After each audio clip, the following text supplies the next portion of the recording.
If you worship Ganapati with love, that deity will take the form of Ganapati, come in a little Mushika Vagana, bless you with whatever you want, like he did for Avaya. But if you want to understand the tattva, I'm telling you that also. In Hinduism, everything has a tattva. Nothing is standalone. Everything is integrated in the grandest fabric of dharma. That is how perfect Hinduism is.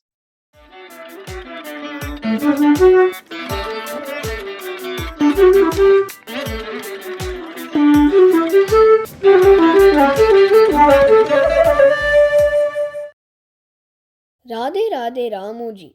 Why do we always worship Ganesha first? And is there also a significance to his form? Our Ganapati wears a snake as a belt. Have you seen? He is wearing snake as a belt because he is a child Swami. Na? The children does not know danger of snakes and all that. And our Ganapati is also nice, plump body. And what is his Vahanam? Na? His Vahanam is a mouse. And generally, a snake and Mushikam are not very friendly with each other. And here, our Ganapati has a snake as his belt and Mushikam as his Vahanam. And our Pata, he has elephant face, very heavy body, Mushikam Vahanam. Would you ask, you should understand the Tattvam also. The beauty with the wonderful face of our Gajanan, or the wonderful face of our Ganapati, Pillaya, is one very important characteristic of an elephant is an elephant does not know its power by itself. But because it does not know its own strength, an elephant becomes completely docile.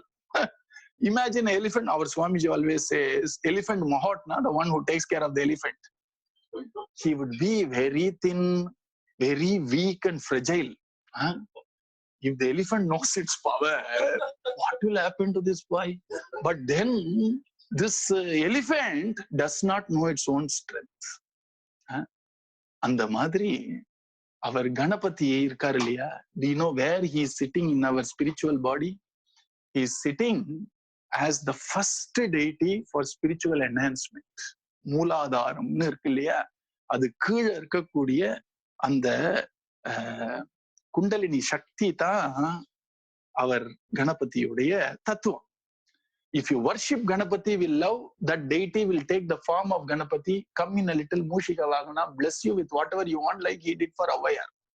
But if you want to understand the tattva, I'm telling you that also. In Hinduism, everything has a tattva. Nothing is standalone. Everything is integrated in the grandest fabric of dharma. That is how perfect Hinduism is. And when you try to do something to a Ganapati's form or something, Mahatmas will know இது தத்துவம் படி சரிப்படாது, அதனால பண்ணாதன்றவா. You see? And அது தத்துவத்தோட ஒத்து வரணும். ஏன்னா the roop is perfect, na? So that roop will make sense and it will also evoke love in your heart. Both are important. It's aesthetic for you to have love, and that love will give you jnana. Or it also has an underlying tattva or principle. We have to understand that. And the beauty with our Ganapati principle, our Ganapati Agaval, Avayar says, Mooladharathu moondezhum kanalai. Kanalna, that the power, the serpent power of yoga. It is called Kundalini Shakti. It has 3.5 turns, it seems. It is sitting in Mooladharathu Kizhar. It is, and that's why the yogis Brahmacharyam irukku illaya, that Brahmacharyam empowers this spiritual power called serpent power to rise. You see, and the first deity is Ganapati. You know, when you progress in yoga, in dhyana, the first thing you have to cross is the first chakra of yoga is Mooladharam. And the Mooladharathu கீழே இருக்கக்கூடிய சக்தி தான் Ganapati. You see, and that's why he is the first deity. First thing is a starting trouble for yoga also. Bhakti la காரியத்துக்கு starting trouble. You see, if you are progressing, say Siva Bhakti, na, first you do Ganapati Puja. For karma also, first வந்து starting trouble karmaக்கும் இருக்குல்ல, so you do a small Ganapati Homam or a Ganapati Puja, and then you start the karma. The same Ganapati, I'm just throwing you in 3 forms. And the third, Jnanamnu எடுத்துட்டோம்னா, if it is yoga, Ganapati is that power, serpent power ன்னு இருக்கு. அந்த முதுகு தண்டோடத்துக்கு அடியில இருக்கான். Only yogis know all that. So here Ganapati is the first step. Adunala, the first thing a yogi can, even though the yogi may look very bulky, even though he has mass, he can have very little weight. That's great. That's Lahima. Mass is there, weight can be reduced. How? Yogic power. And so in spite of this heavy looking body, yogi lighter para. Even a mushikam can take him across himself. That's yoga todia ragasya. The first yoga siddhi we get is Lahima.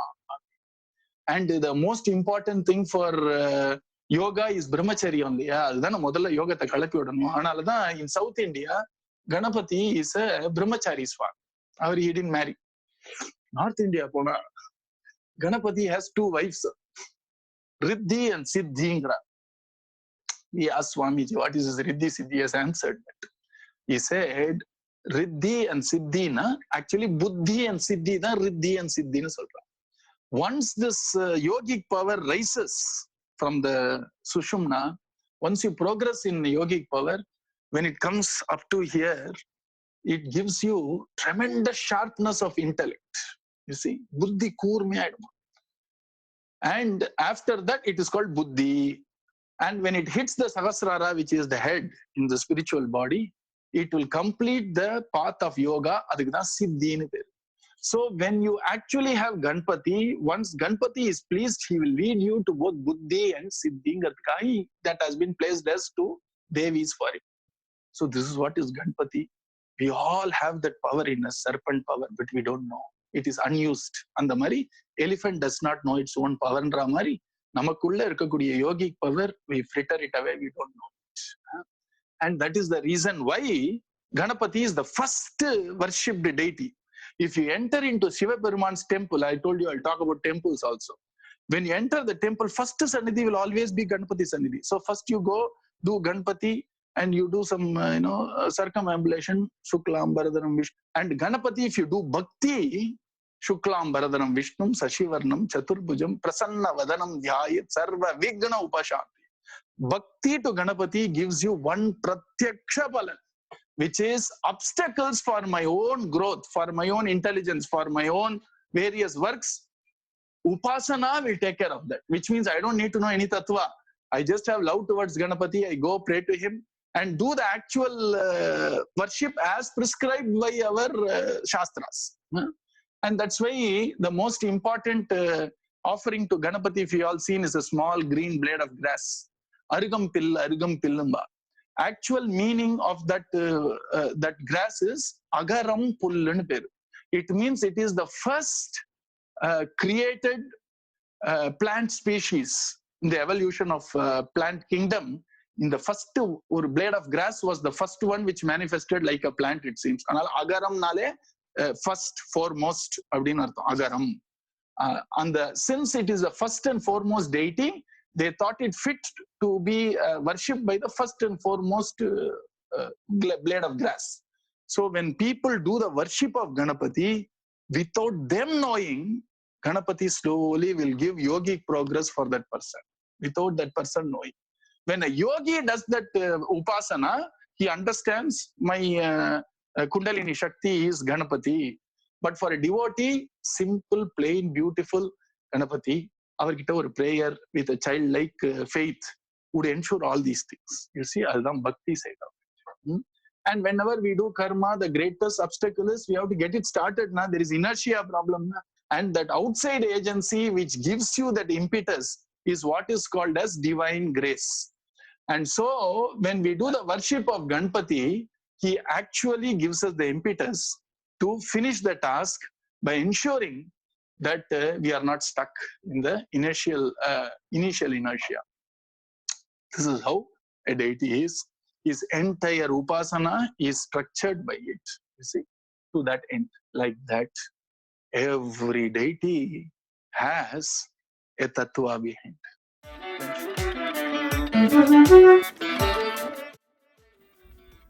Radhe Radhe Ramuji. Now I understand why we always worship Ganesha first and the significance to his form. Ganapati is the first and foremost deity because he is the power beneath the first chakra of yoga, at the base of the spine. Whichever path we follow, whether bhakti, jnana, or yoga, worshipping Lord Ganesha removes all the obstacles in our spiritual journey. Lord Ganesha also represents the first yoga siddhi of Lahima, which is the ability to make oneself very light. He is a great yogi who, despite his big body, is very light and so he can ride on a very small mouse. Everything in Hinduism has a deep philosophy behind it.